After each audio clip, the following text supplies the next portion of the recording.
மிக்சோபதி மருத்துவ முறையை கைவிட வலியுறுத்தி சென்னை எழும்பூரில் நாளை உண்ணாவிரத போராட்டம் நடைபெறும் என்று அறிவிக்கப்பட்டுள்ளது.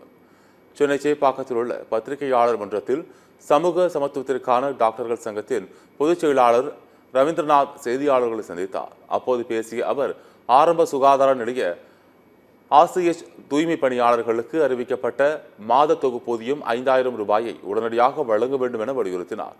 மேலும் பல்வேறு கோரிக்கைகளை வலியுறுத்தி ஆகஸ்ட் 10ஆம் தேதி சென்னையில் உண்ணாவிரத போராட்டம் நடத்த உள்ளதாக அறிவித்தார்.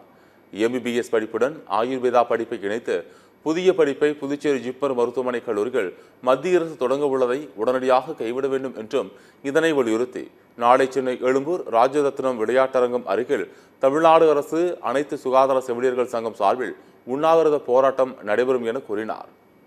தமிழ்நாடு அரசுடைய பொது சுகாதாரத்துறை தற்பொழுது நவீன அறிவியல் மருத்துவத்தையும் சித்தாவையும் ஒன்றாக இணைத்து சிகிச்சை முறையில் கொண்டு வரப்படும் என்று சொல்லி அறிவித்திருக்கிறார்.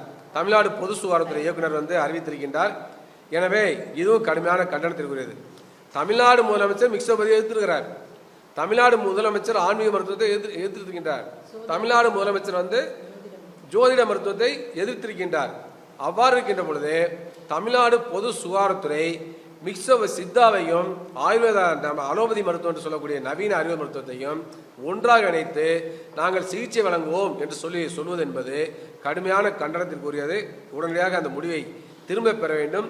அவ்வாறு திரும்ப பெறாவிட்டால் நாங்கள் கடுமையான போராட்டங்களை தமிழ்நாடு முழுவதும் நடத்துவோம் என்பதனை தமிழ்நாடு அரசுக்கு தெரிவித்துக் கொள்கின்றோம்.